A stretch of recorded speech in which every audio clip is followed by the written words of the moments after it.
Welcome to the Student Ministry Podcast. My name is Steve Cullum, and I'm your host for episode 41 of the Student Ministry Podcast. Today, we're going to be talking with Tom Bump, and he and I just sat down to talk about the Orange Conference. And this is just a little different than our normal format. About a year ago, several of us Orange Conference bloggers sat down and had a combined podcast, and we just talked about our takeaways from the Orange Conference 2018. Unfortunately, the rest of those guys couldn't get together, but Tom and I were able to sit down and talk about our takeaways and what we learned from the Orange Conference 2019. That happened about a month ago at the very beginning of May 2019. And so today, that's what we're doing. It's all about the Orange Conference. And so it's not going to be a typical, story and talk about ministry sort of thing. We're just going to talk about all the things that we learned at the Orange Conference 2019. And just like last time, this podcast is going to go live both on his podcast at the Kid Ministry Collective podcast and also here on the Student Ministry Podcast. So you can find this conversation on both of our podcasts. But before we jump into that, I do want to thank our sponsors of the Student Ministry Podcast. You guys make it happen. And first up is WorkCamp NE. If you're unfamiliar with WorkCamp NE, if maybe you're new to the Student Ministry Podcast, make sure you do check out their website at workcampne.com. WorkCamp NE is all about connecting students with mission work and practical mission work. It's all about small home repair. So maybe decks and repainting and re-roofing, things like that. But it's all about going into communities who are a little bit more needy and just helping people out. And it's practical, like servant leadership. And it's all about bringing students together with other youth groups as well. And that happens during the summer. But we also want to make sure that you know that they do private camps. So if you can't make those dates in the summer work, make sure you contact WorkCamp NE to see if you can do a private camp with them. It's a great ministry, and you'll be glad you contacted them. We also want to thank the National Network of Youth Ministries for sponsoring this episode of the Student Ministry Podcast. If you're trying to do student ministry alone and you've tried to do it for years or months or whatever it is, any more than like a couple days on your own, it's time to change that. The National Network of Youth Ministries is all about connecting youth workers together. So check out youthworkers.net to find their website, which is going to have all the different networks in the entire country. But maybe you can't find one. Sometimes that happens. Youthworkers.net also has resources for you to start your own network. So make sure you check out their website, let them know that the Student Ministry Podcast sent you, and make sure you start doing ministry alongside other youth workers in your area. Go find a network, because we're better together. We are so thankful for WorkCamp NE and the National Network of Youth Ministries for sponsoring this episode of the Student Ministry Podcast.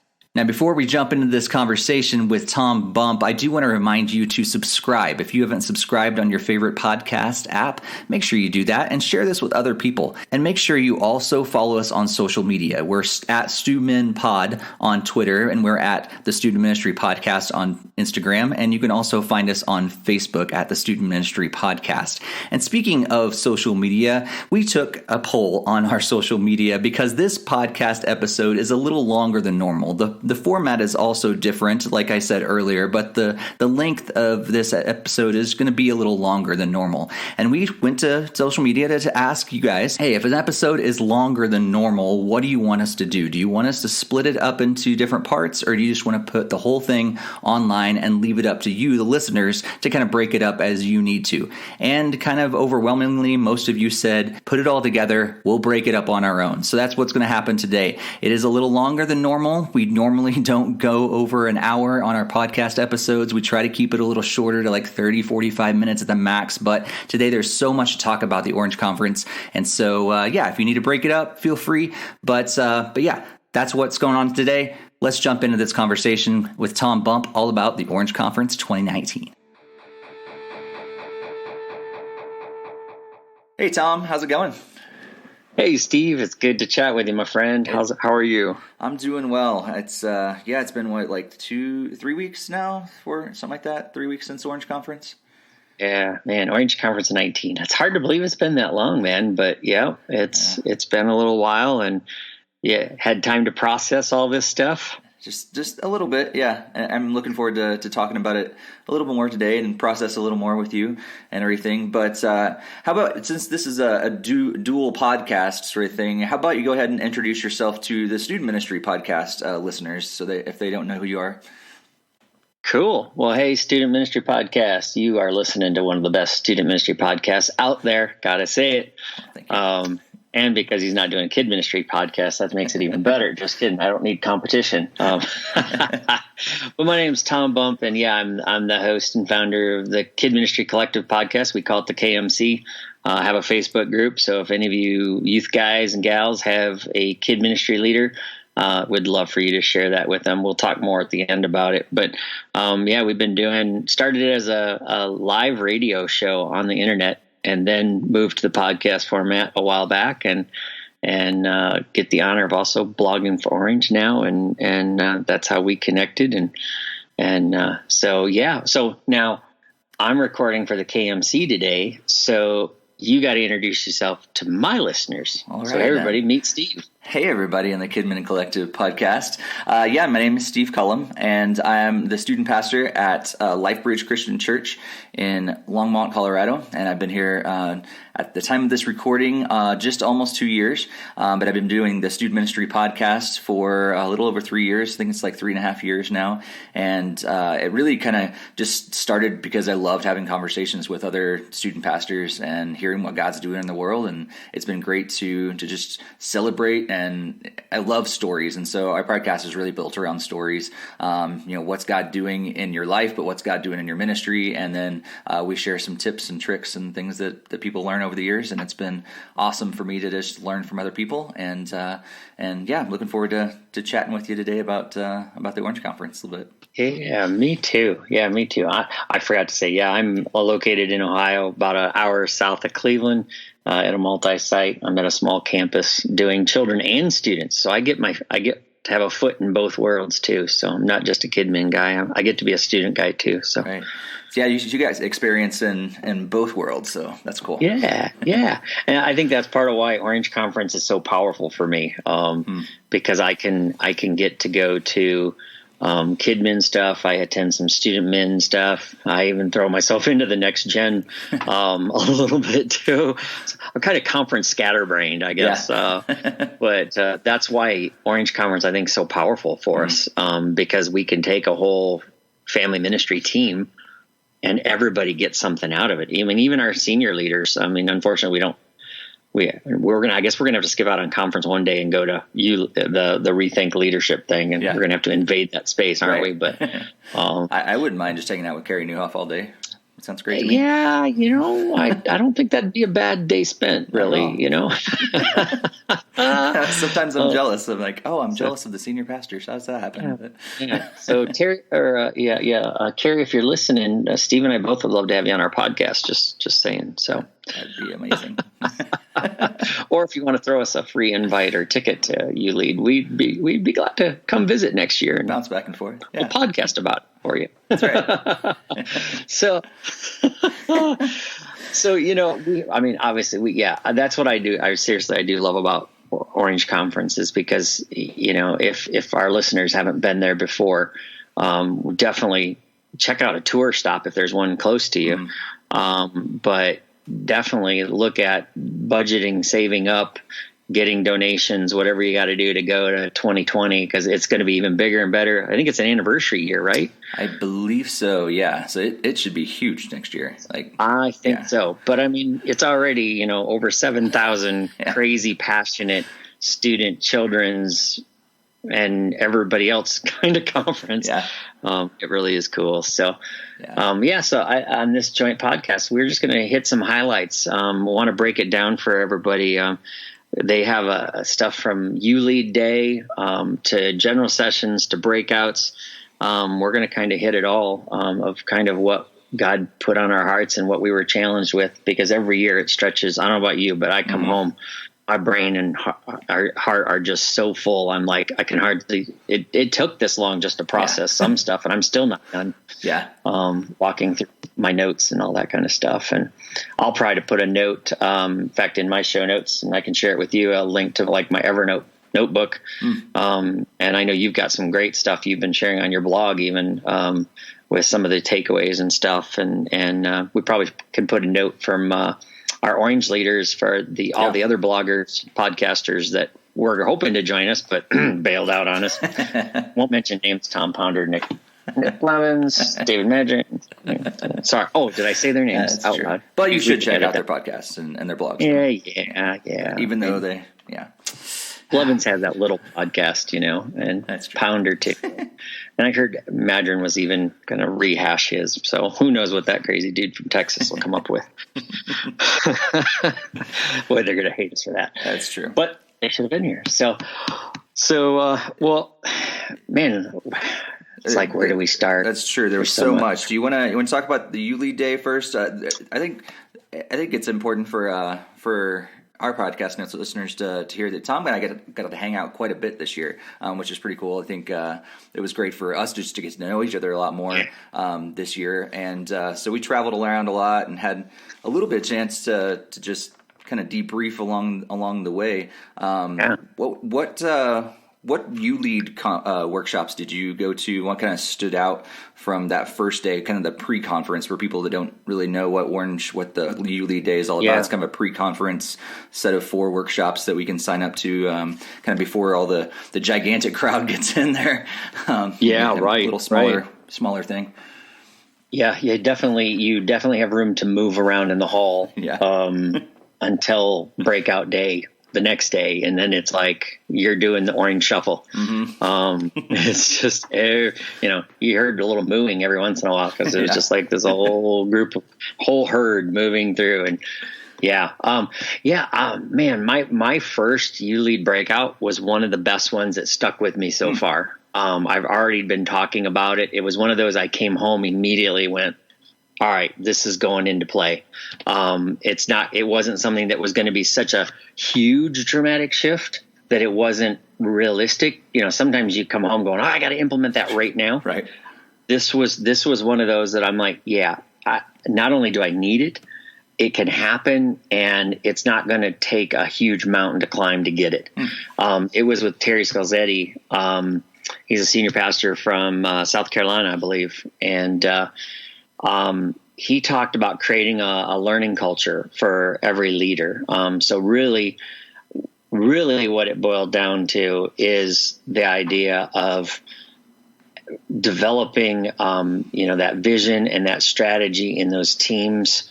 But one of the principles that he really hit was, and I got more of it actually in another breakout, was developing a culture of coaching and not training. And that was really one of the things that really hit me. But he talked about the whole idea that oftentimes leaders just keep recycling strategies.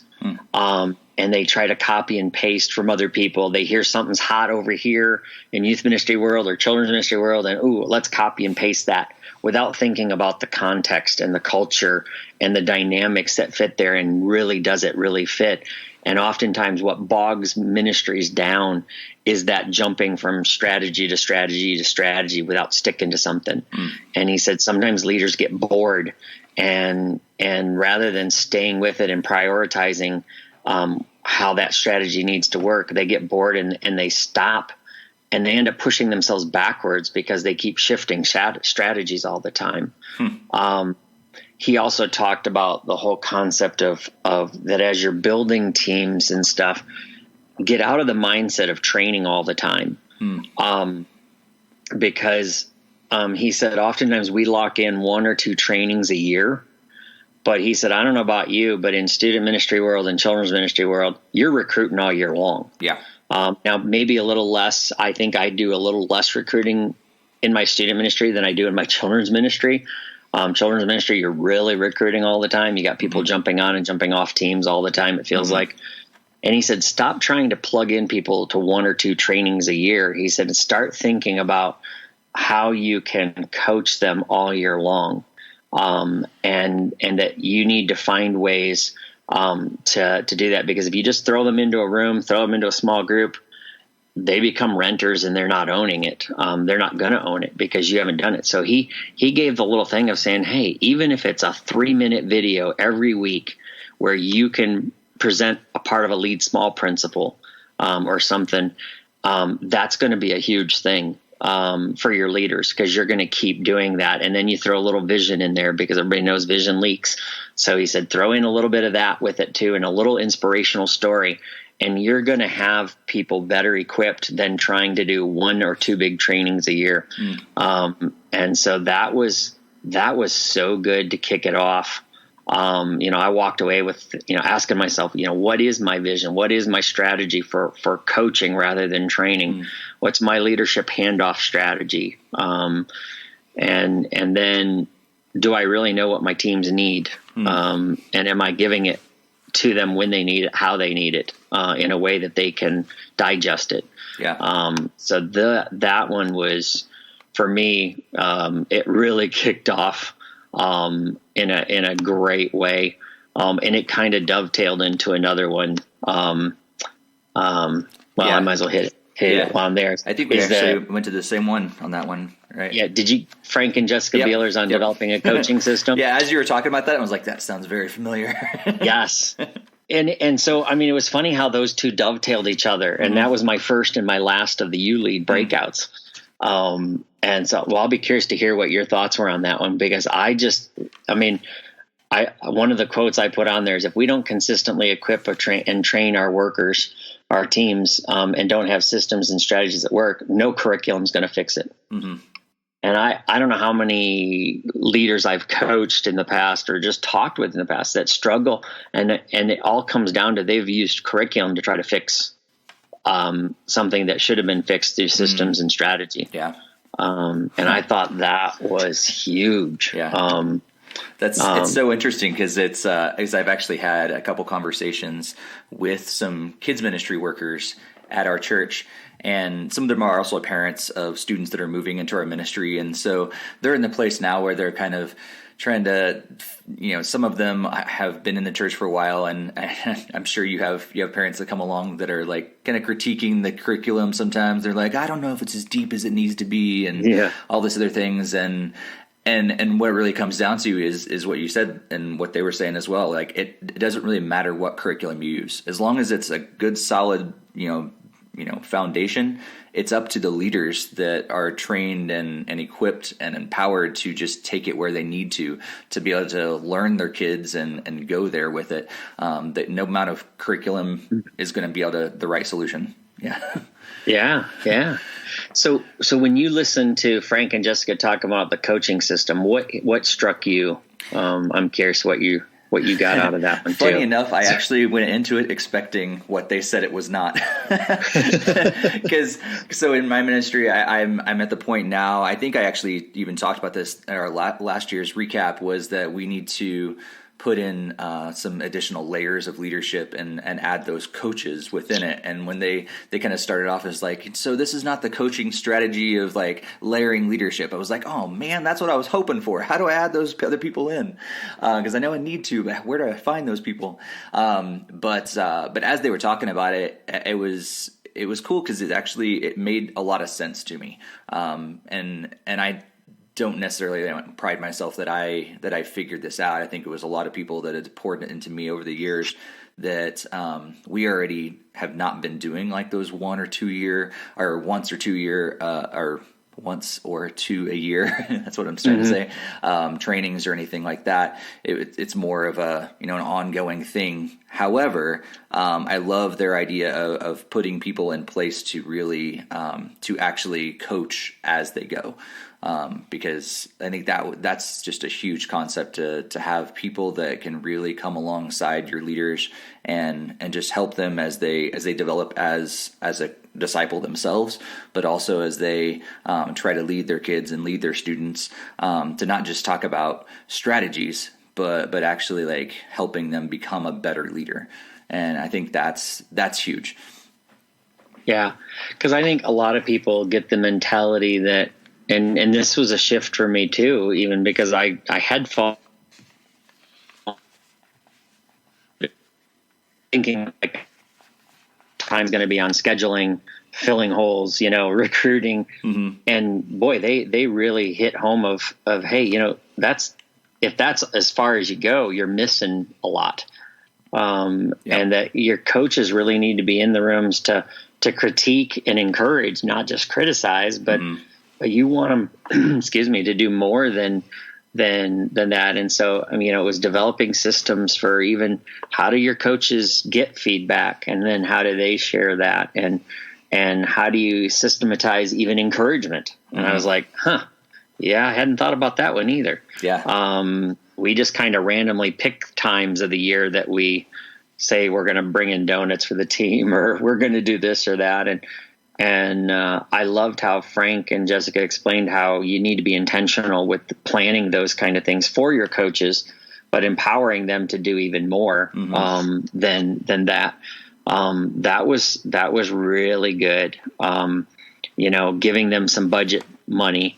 Although I had to laugh because I'm like, man, my coaches wouldn't know. I wouldn't know what to do with the money they were budgeting for their coaches at their church. Yeah. I was like, if I could only imagine, man, I was coveting a little bit. I'll confess that. Right? Yeah.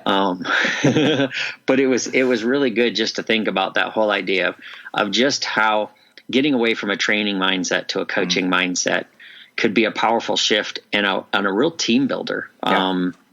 Those two breakouts were totally worth the price of admission on U-Lead Day for me anyway. What about you? What, I mean, since we were in that one, what were a couple of the other things that you went to on U-Lead Day? Yeah, I think kind of going along those lines, my second one actually kind of had to do with, it was John Berkmeyer talked about building a leadership team for the future. And he talked about how we need to really build and grow teams of volunteers and treat them like staff. I think that was a huge thing that just it hit me. I kind of knew it already, but to see a model that is functioning well and to be able to know like how to get to that point a little bit, but also like this is the end result. This is what we want it to look like. We want our volunteer staff to like feel like they're paid staff. Like there's a little difference there, but in his church, like they were able to start off that way, which was great. To turn that boat after you've been going for a while is a little more difficult, but to start off that way, they've seen just huge buy-in. And I think that a lot of times plays into probably larger churches, because smaller churches, sometimes you are forced into, you have to rely upon those volunteers. But those of us that are at larger churches, especially some of us that are a little more well off and giving is good and there is a little more budget money there, sometimes we jump to hiring people when maybe we should just be more empowering our volunteers that are there. That's good. To own the ministry. And yeah, it'd be great to pay them all, but sometimes people actually, it's better if they don't get paid because they can just really give and not feel like it's a job. And so he said there's three traditional options to like the fact that we have so much to do, so we can either don't do it, we just ignore it altogether. We jump in and we do we help them become really volunteer staff and accept the consequences of hiring people and all that stuff, or you can just hire more people. So that really it comes down to just accepting like there's three basic options that we can do, and he was putting forth that we really need to empower our volunteers, which is awesome. But that's good. But yeah, it's gonna take a little bit to kind of turn that boat, I think, for a lot of us though. So did you come away with, at least like a couple action steps of like, hey, in my context, here's a way I could do that? I'm just curious. I think the biggest thing that stood out to me really is to actually to start treating people like that right now. Like, so, it's going to take a long time to really turn the boat, as I said, but to kind of like what you were saying earlier with other breakouts, to just really start thinking of our volunteers in that way and giving them more responsibility, empowering them, training them more, coaching them more, just like we would a paid staff person. We want them to succeed in the ministry. So how are we going to set up our volunteers even better? And through that, there's going to be more buy-in, and then eventually we'll get to that point.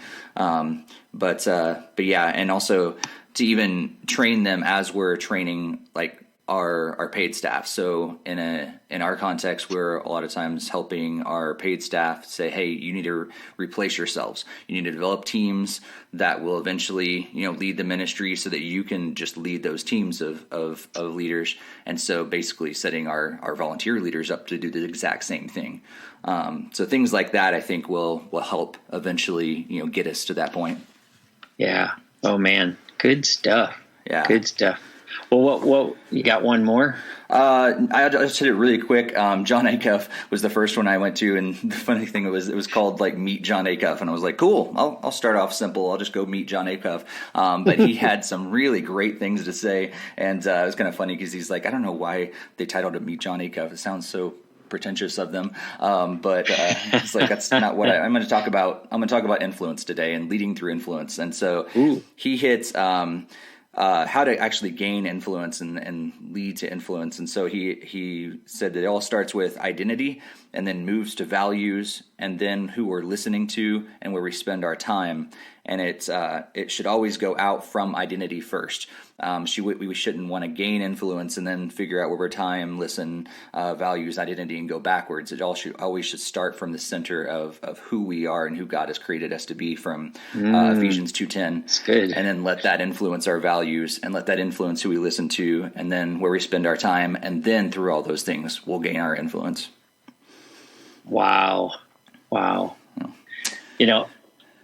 I gotta say, and I don't know about your thoughts, but I've had people ask, do I think that You Lead Day is worth coming in early for? And my answer every year has been, yeah. I think there might have been one year I was like, oh, okay, this one didn't have as much deep content that I was looking for personally. Mm-hmm. But man, just talking to a lot of first timers, having conversations in lines or as you're doing the shuffle, right. Or sitting in before a breakout starts and just turning around and talking to a neighbor. I love that that's what people do so much of at Orange Conference.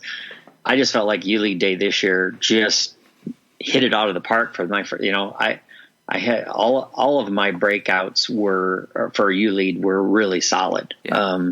I was very impressed with the content, the practical stuff, because again, stuff like that, there is stuff you can immediately start implementing just with an attitude shift, a focus shift, that were game changers. Totally.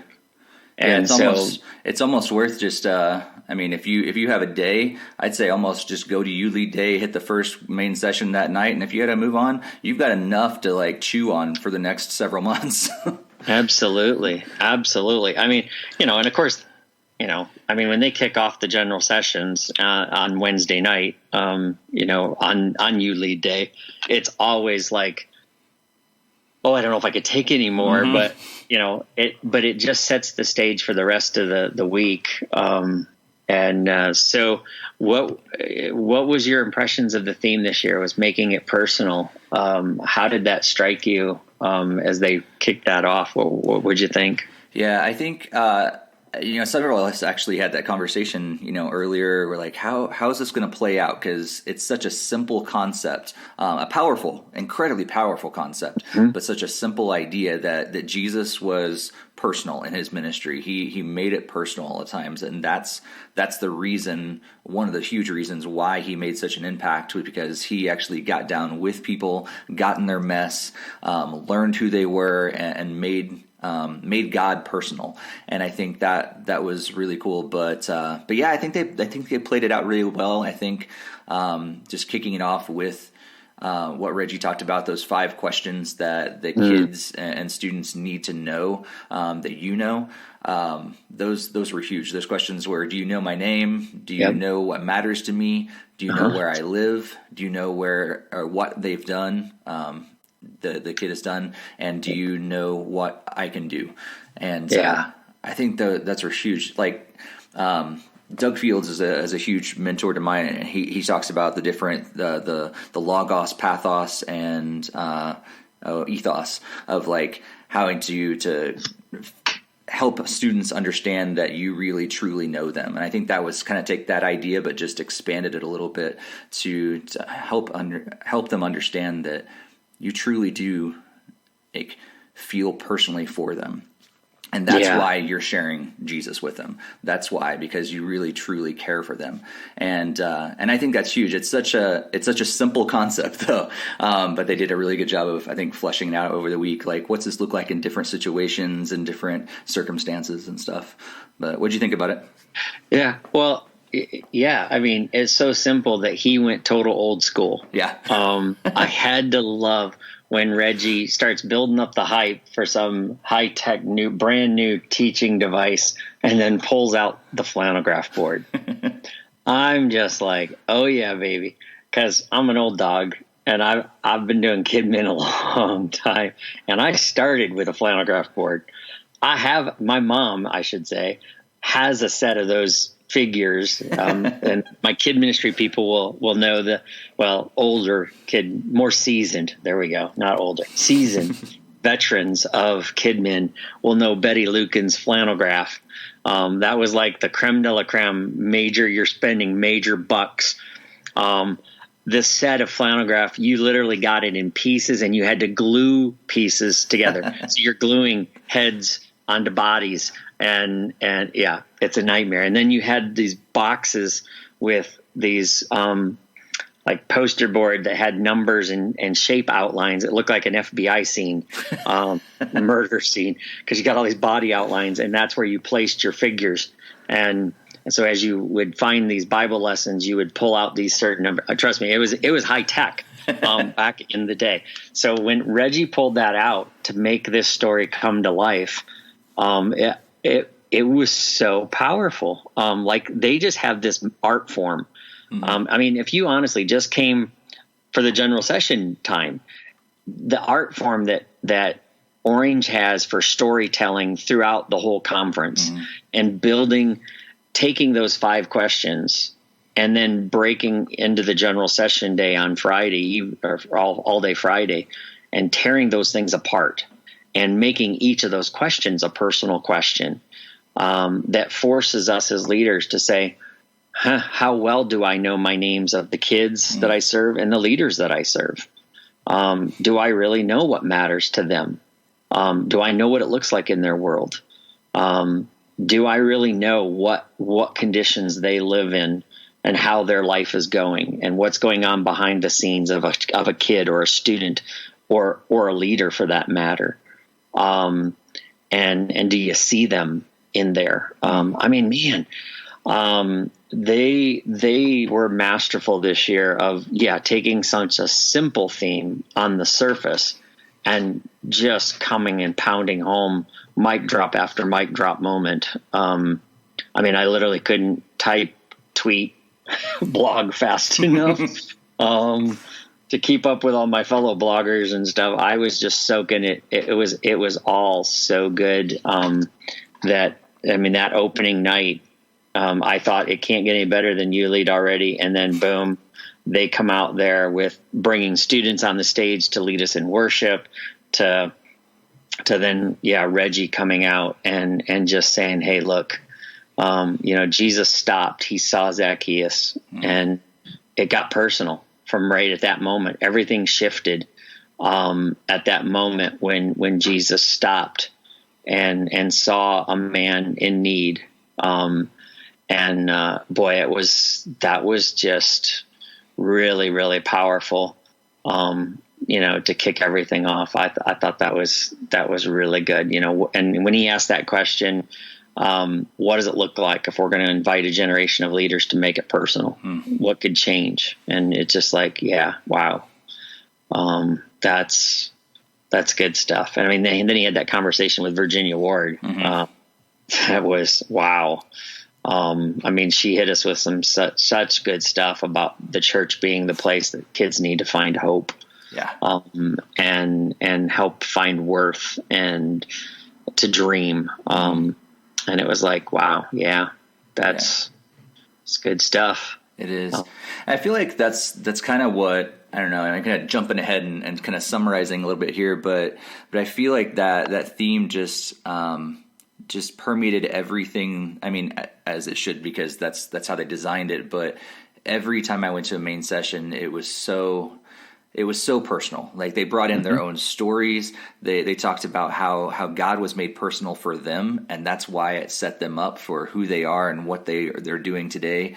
And I think when Reggie talked, like he asked that question, he's like, what if Jesus hadn't stopped and talked to Zacchaeus? What if he actually didn't invite him to his house, himself to his house that day? Like it would have changed so much for us. We would have saw a leader that just, maybe preached a great sermon and just moved on. But Jesus made it personal, and he actually entered into his world. And for me, I think the big takeaway it really is walking this tension rope between just loving people, but also systems and putting in place like the proper coaching and things that we learn through the U-Lead sessions and the other workshops and stuff.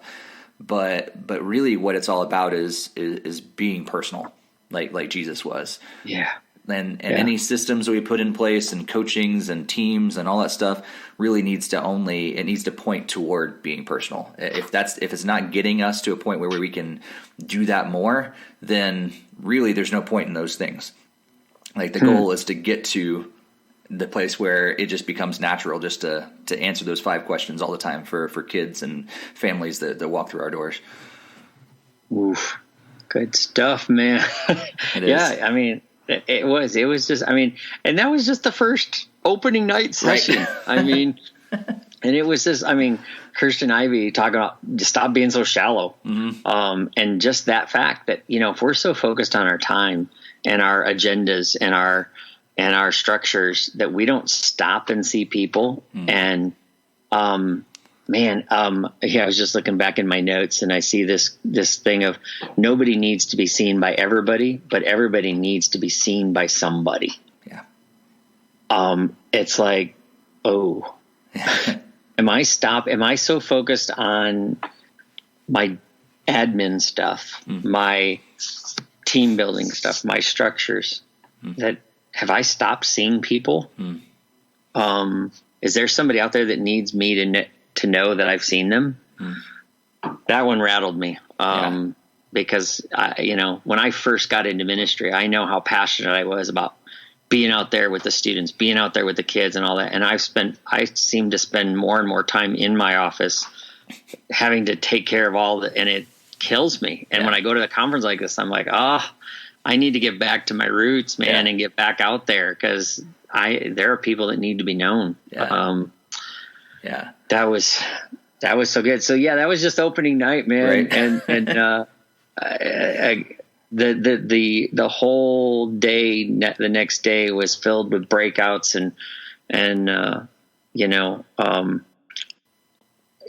I don't even know how we dive into this because there's so much content. That's true. That they throw at us. But what's one of your breakouts that you attended the next day? What kind of stuck out for you? Where direction did you go? Yeah, a lot of the breakouts that I hit this year, it was unintentional, but they were actually a lot of them were from the next gen track. So as you were saying earlier, like I'm not a next gen pastor. I'm a student pastor. I work with middle school and high school students primarily, but as I was talking to our lead pastor, actually we had lunch the other day, and I was telling him that I've been starting to learn and read a lot more about leadership stuff, because I think what God is showing me that, and kind of what we talked about in the beginning, is there's so many different structures of student ministry, and there's different models that you can do, all that stuff. But really, if I'm not growing as a leader, then I should be growing as a leader.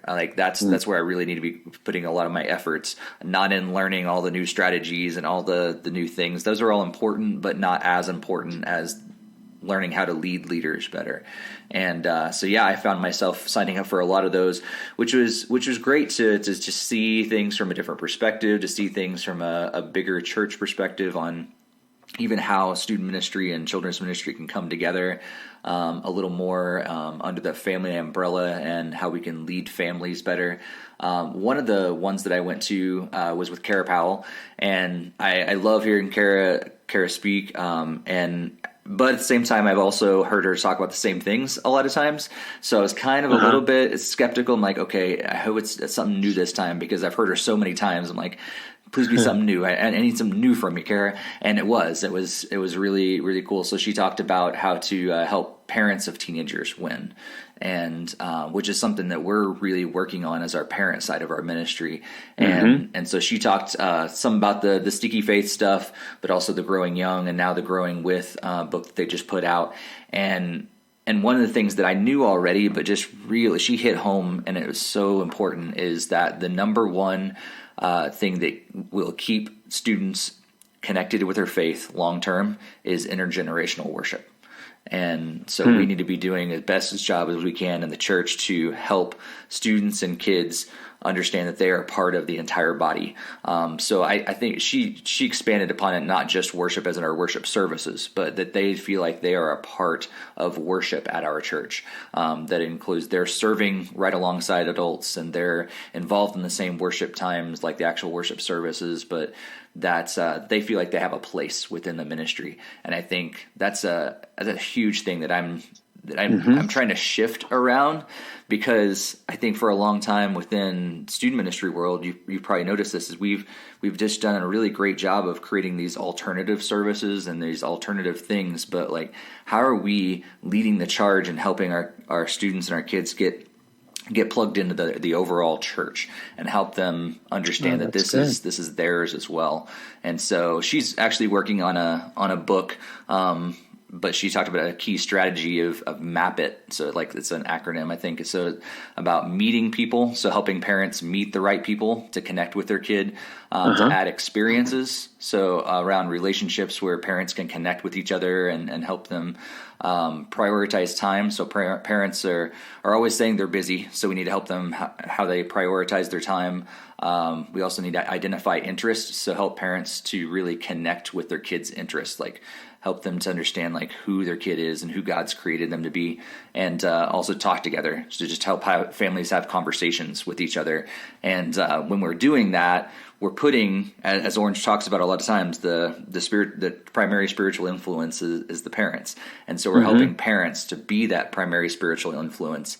And in that frees us up to actually do those other things, that helping kids get connected with the overall church, because we're not trying to like take on this persona of, oh, we're the spiritual saviors and trying to do all these things. No, we help the parents do those things, and then we do the things that we can do within the church to help them feel connected. Wow. Man, that was a load. That's yeah. and that, the cool part is that does translate whether you're kids ministry or student ministry. Totally.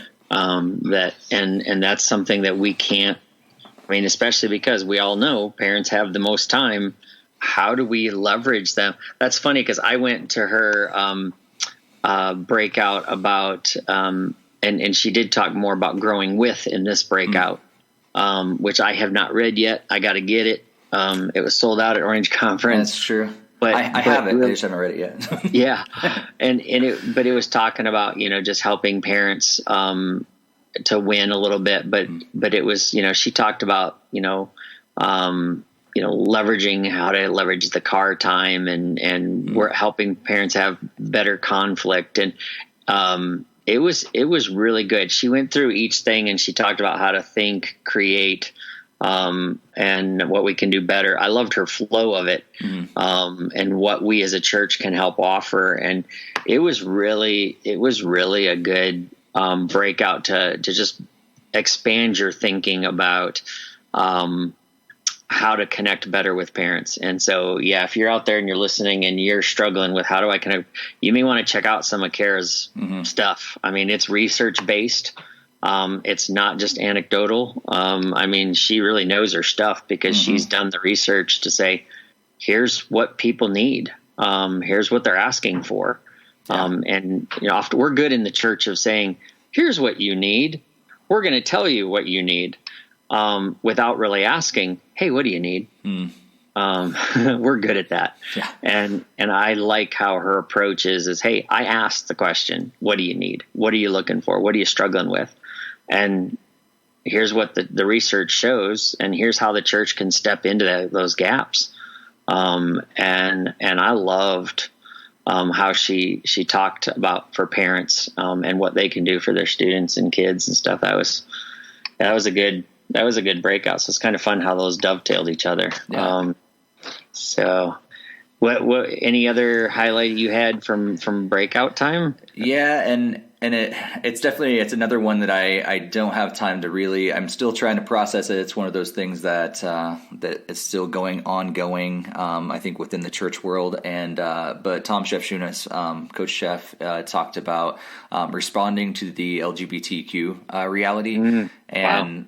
And it's been cool to see, because I've seen him both at some DYM events, and then they did YMLX, and then Orange a couple years, and to see him as he's trying to lead the way and figuring out how to respond to what's going on and all that, and how that connects with the church and stuff. So I mean, there was so much that he talked about, and I'm going to try to kind of summarize some stuff and put it in a blog post eventually, but there's it's so, I don't know, I feel like I have to tread lightly because of the context of that conversation.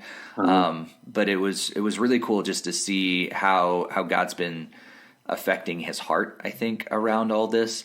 And I feel like that's probably the biggest thing that stood out to me from his workshop was, like, we, as a church, we can't have this just, like, I don't know, like this staunch, like, draw a line and that's it sort of thing. It's just only a black and white issue and that's it.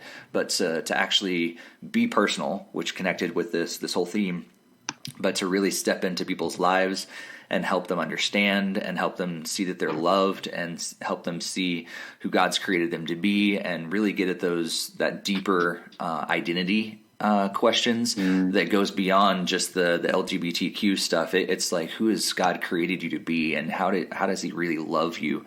And that, it takes a lot of work. It takes getting in the mess with those people, and it takes putting aside sometimes our preconceived notions about all that stuff, and just saying, okay, you know what? I'm just going to step into life with you and help you figure this stuff out, because that's what Jesus would have done. He didn't just like, oh, sorry, you do something that disagrees with, God, I'm not going to associate with you. No, Jesus actually stepped into their lives and helped them understand, and didn't do it just by, like, preaching at them, but he actually like connected with them. And I think that's the biggest thing. And it takes work, it takes time, but it's worth it in the end. One of the things that they said is that, I'm probably not going to find the exact quote, but that the students that walk in, our kids that walk into our church, and they hear us respond to them coming out, for instance, how what they hear in that moment will then determine what they think the church feels about them moving forward. So, like, no pressure. Wow. Yeah. But yeah, like how a small group leader, it's most likely going to be a small group leader, because we create those environments where them to feel safe. And so how a small group leader is going to respond to them once they feel comfortable, they say, okay, I think I'm bisexual or whatever. And then all of a sudden they're like, oh, okay, how are you going to respond to that? Because that could determine from here on out what they think the church thinks about them. Wow. Yeah, I'll look forward to that blog post. That's some good stuff. And it's topics that we've got to discuss. Mm-hmm. And that's the one thing also that I'm pretty impressed with Orange. Every year they hit a lot of talks that a lot of places would never touch. From that to racism to sexism to, they're hitting the things that the church needs to figure out. And now, so that was, so again, it's just like we say for Yulee Day, it was so good. Yeah. You're so full after Breakout Day.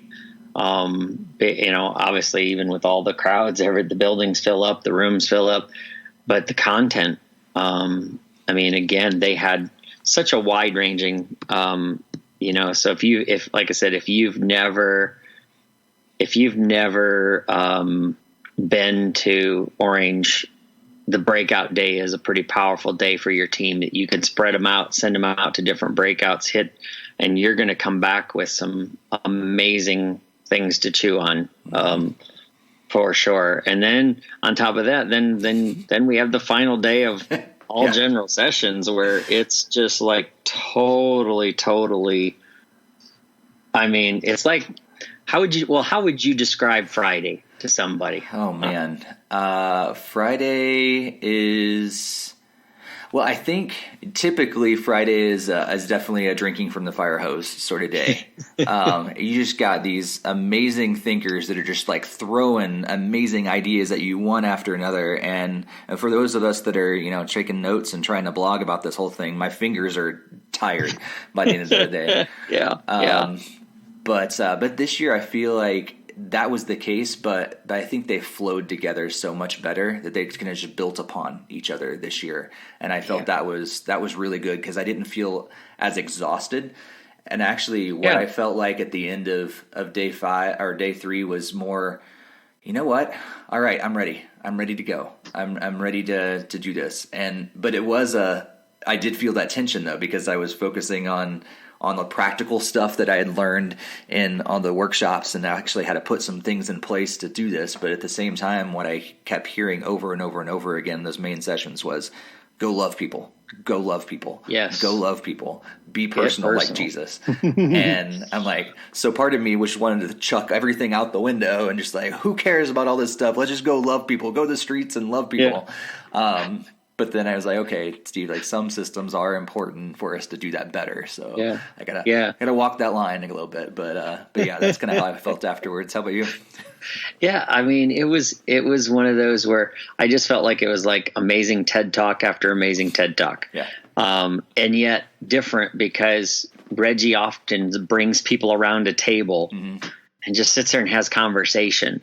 Yeah.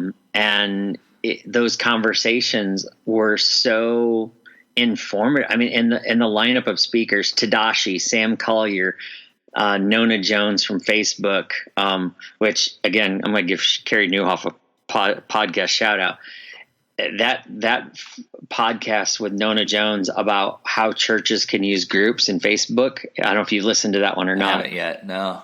You're going to want to, and I've actually, I took his show notes and I've put it in my Evernote file, because there's so much content right there that I'm like, even from the Kid Ministry Collective Facebook group, I want to change. And so here's this thought leader that works at an organization like Facebook, coming into our circle and sharing from a faith-based perspective what the church can do. And it was just like, wow. I mean, Darius Daniels, oh my gosh, he was another one that I did not know, but was like, okay, you keep talking, don't go off the stage yet. Yeah. I don't care what the clock says. You just keep going. Because he was so good. I mean, to me, that's how I describe, the final day is it's just TED Talks on steroids and whatever other drug you want to add to it. But yet in such an amazing way that you just walk away with like, wow. It was just crazy good. And yeah, I walked away feeling refreshed this year. Not like information overload, not like, okay, I can't absorb anymore. I'm done. It's over.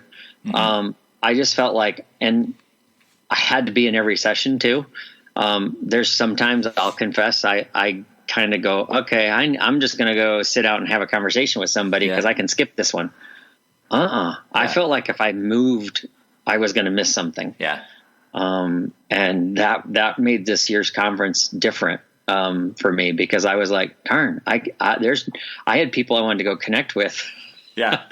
And normally I'll pick a session and go, and then I'll just steal all your guys' notes and put them in mine. I couldn't do that this year. I just felt like I wanted to be there to soak it all in. And it was just, there was so many, and you're right. I think the flow was really good about hitting the questions and digging so much deeper into those, and the speakers they brought on the stage, were just, I I never heard Crystal Chang talk much, but she was phenomenal. She's great. Yeah. I went to a workshop of hers last year and I was like, oh my gosh, you've got a lot of wisdom. Yeah. Yeah. I mean, she just came up and blew it out of the park. And, and Doug Fields always gives you, I mean, he makes it fun, but he also just drops stuff all the time. And so I've always enjoyed it when he comes up. Yeah. And then how can you not finish with Bob Goff? Right. I mean, oh my Lord. I mean, and the crazy part was I actually, because I do tend to jump around to different conferences, I heard a part of that talk at a different conference. It was fairly similar, but yet somehow he made it fit the theme here that was different than the theme of the other conference, but it was a very similar talk. And he's so good at crafting those things and drawing you in and telling you stories. And then again, like you said, you're like, okay, chuck this out the window. Yeah. I'm going to go hug somebody. So true. I'm going to go tell somebody Jesus loves them. I hadn't read one of his, but I'm actually reading currently Everybody Always. But my wife had already read it, and I told her, I was like, man, Bob is just like on stage. He's just full of amazing stories and then truth bombs. And then an amazing story, and then another truth bomb. I'm like, it's hard to keep up. And she's like, that's just how his books are too. Like his books are just filled with that stuff. No kidding. I mean, did you have any other speakers that really just got you? Yeah, I feel like the Friday morning, it just started off so strong. Like, so Chef again, like just another truth bomb. Just this idea of like, if small groups really are the thing, like we say they are they really the thing? And that hit me strong, because I think we're in the process of trying to figure out what we're doing with our student ministry. And we've said that we believe in small groups, but then I look at the what we actually are set up and everything, and I go, really? Do we? Because I don't think we do. I think especially for you look our at your budget school, and go, yeah, right, budget, calendar, all these other things, and setting them up and training and coaching. I'm like. And then even the amount of time that we give our middle school small group leaders, like to actually connect with the students, is so minimal. I'm like, do we really value small groups? Do we really think that those are a key part or not? And so we're actually making some tweaks in our programming because of that. And then I can't say enough about Danielle Strickland. Like she just like after she got done, I was like, I'm done. Yeah. It's just so important just to just that mustard seed faith of there's so much there. Yeah. Well, last year it was, do you see my face? Yeah. Remember this? I mean, that story of her talking to that Muslim girl just still rocks me to my, and then this year she comes out with the mustard seed thing. Yeah. And I'm just like, man, how does she do it? It was just, yeah. Well, I think the cool thing is, I mean, that her and Bob Goff and stuff too. I mean, when those are people that put themselves in positions to be personal, to make it personal. And when you do that, you get some amazing God stories that happen out of that. And you just be like this front row seat of seeing God work in some really cool ways, it seems like. And so I'm like, that's the biggest thing that I want to take out from this is like, how can I put myself in positions like they do to be able to see God work right in my own life, and just be encouraged by that. And then hopefully maybe, God gives me an opportunity to at least tell one more person, even on the podcast or a personal conversation with a student or a parent, and say, hey, you know what? This is why you should pursue this, because this is what God does, and to be able to make that personal for them. It's good stuff, man. It is. Yeah. So, I think everybody should go to the Orange Conference. I think so, too. I'm ready to go back. 2020, here we come. Yeah. Won't be here soon enough in some ways. Yeah, I'm excited to read. Have you got a chance to read Reggie and Virginia and Kristen's It's Personal book? Yeah, I just started skimming into it. I thought, you know what, I'm going to kind of add this into my devotional time and just kind of add that as my final read. So I just Well, I didn't do it this morning, come to think about it. So, because I left it in my office, sitting on my desk. Yeah. Oops, not in my bag.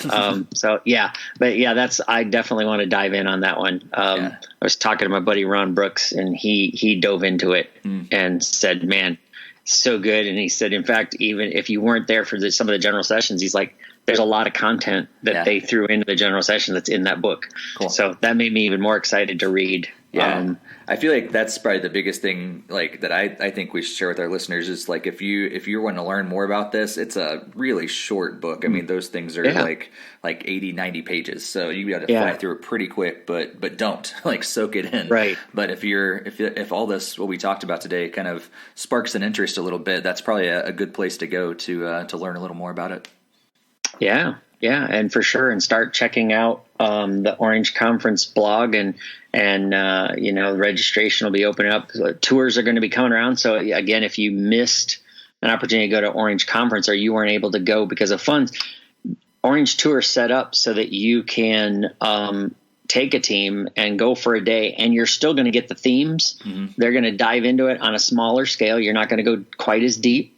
It's more like a wading pool than the ocean. Mm-hmm. But you're still going to walk away with a ton of aha moments, a ton of, wow, I want to go hug somebody, or, oh, hey, I need to change this strategy so I can go hug somebody. Yeah. And Orange Tour, and then they've got this more intimate gathering that they're doing with Reggie that sounds very intriguing. Yeah, I'm a little jealous because they're not coming in our area. Like, I want to hang out with Reggie for a night. Yeah, I got to decide. I'm kind of in the middle of a couple areas, and I got to look to see which one is going to be close enough, because I really would love to take some of my team to go check that out. So, is it worth going? Yeah, doesn't matter where you serve in the church, man. I think it's the place to be. Mm-hmm. And this year will be 2020. It'll be in May. Right. So yeah, I think so. I think the first couple of days of May. So yeah. So they will have to be watching. And like I say, you can go to Orange Leaders, and the blogging team is on there. You can follow. Almost everybody is posting notes and recaps and quotes. And so from Brian Dodson to Corey Jones, there's a lot of good stuff out there that leaders can pick up on, and so that if you're not there, you can still get the effects of it. For sure. Definitely. Man, Tom, it's been great to talk with you today about Orange Conference and about ministry and everything. For the sake of our student ministry podcast listeners, how about you plug a little bit about what you're doing? I know you're doing around coaching stuff, so people are probably going to wonder, like, hey, this guy's actually got a lot of cool stuff to say and everything. How can I learn more from Tom? So what's the best way? Well, we're just launching KMC coaching, and it's not just kids ministry. It is student ministry, family ministry, where I'm walking people through an individualized program. It's personalized, individualized. Yes, there's some set things that I think are important that every leader needs, but I really look into your context of what you're doing and how you're doing it. And if somebody is stuck, feeling burned out, wounded, one of the things that has become really a passion project for me even more is helping hurt leaders. Unfortunately, I say it, sometimes sheep bite. And when you get bitten, it hurts. And those that were leading bite, or you're a victim of friendly fire, or maybe you've got a toxic leader.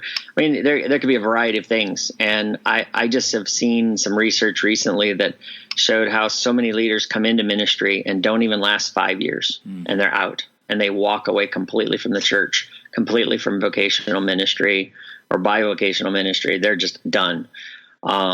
And that breaks my heart. I mean, I've been doing this for over 30 years, and I've seen a lot of crappy stuff. I've worked for some really toxic leaders, but I've worked with some really healthy ones. And even in the middle of all those toxic stuff, I've seen God do crazy, great stuff. Yeah. And I've survived. I've kept going, and I love doing what I'm doing. And so I just decided to launch KMC Coaching, where I'm here to help listen and do conversation with leaders, whether if they're in the Ohio area personally or just Skyping.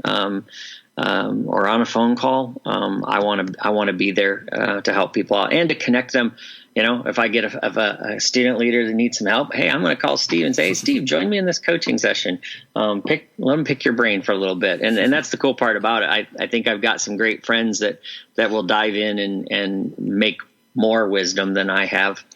So yeah, they can check it out. It's actually on my website, tombump.com. There's a tab for coaching that people can check it out. And then we're doing the podcast and all of that. And so plug your podcast just a little bit. Tell my audience a little bit more about what Student Ministry Podcast is about. Yeah, sure. It's like I said, I've been doing it for just a little over 3 years, almost 3.5 years, I guess now. And really it stemmed from, I love having conversations with other people in ministry. I love hearing what God is doing. And so it came out, it's a personal project. It's a personal passion project of mine just to have these conversations. And I go, you know what?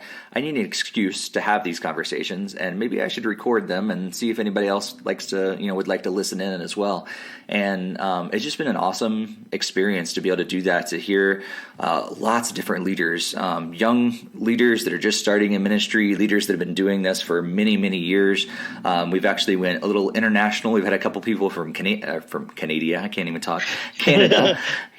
Sorry, all you Canadian people. I know how to pronounce your country. A couple leaders from Canada as well, and it's just been really cool for me to hear what God is doing. So we base it around 3 simple questions that kind of arose every time I had conversations with other youth workers. And it's, what's your story? So how did you get into ministry? What did God do to kind of bring you to the point where you are? And so I'm hearing a lot of different stories of God grabs some people from a very, very early age, and he grabs others when they're like late in their years, and just breaks their heart, and how that all happens. And then we talk about structure of ministry, because there's so many different ways to do student ministry. So what do your programs look like? What's your average week look like? How are you actually ministering to students, and what's that look like in your context?